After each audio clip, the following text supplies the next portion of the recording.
Good evening, guys. Just wanted to quickly share another tool I made. It's called a Pickaroon.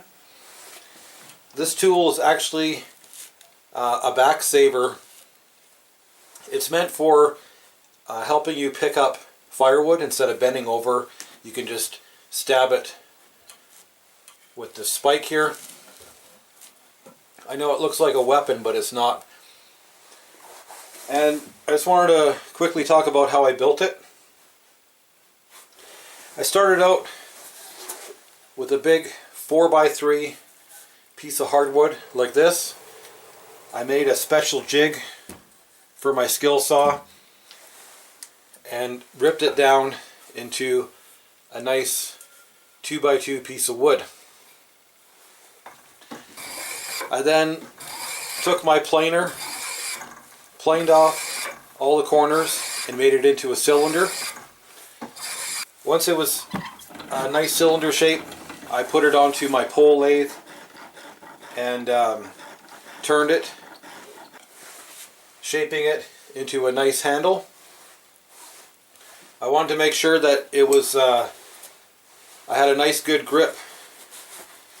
So these are my really good rabbit and squirrel fur gloves for the winter, and I wanted to make sure that it fit really nicely.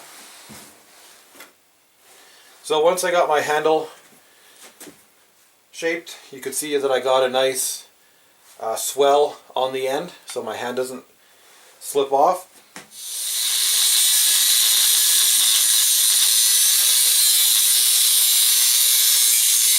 I took a piece of metal, a piece of pipe, made a collar. I took a piece of 1/2-inch rebar, made a spike, and pounded the spike right through the handle and then slid the collar over top. I think it's a pretty good solid design. After all that, I drilled a hole right through the whole piece and put a cold rivet in. Some people call this pinning it. Pinned it, put a nice stain on it, sanded this piece to kind of give it that brushed nickel look. I like making tools that look like they've been around for a while.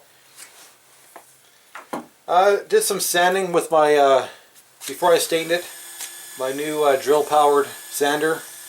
I sanded it up on that. Like I said, this tool is kind of a back saver. It's meant for picking up logs. Use the spike. Myself, I'll also be using it for chipping away at ice and snow. Also, when I go hiking, I think this will make a good tool to assist me in climbing. You know, nothing too steep, but you know, I go hiking. It's really slippery and steep slopes. I end up coming up this slope, probably about 65-70 degrees. I don't know if the camera is picking that up, but I'm leaning against a tree to hold myself up. I think this will actually, you know, be pretty useful and help me climbing up hills. My original plan was to make 2 of them, but I wanted to see how this one turned out first. You know, there's still some things I want to do to this tool, like on the bottom, the butt end. I was thinking about putting a nail in the bottom, just like a rounded off nail, just for extra traction, you know, for digging in ice. I think this would also be a pretty handy tool if you ever broke through the ice to help get yourself out. Anyways, I'm pretty happy with it. I got a leather lanyard on it so it doesn't, you know, you don't lose it.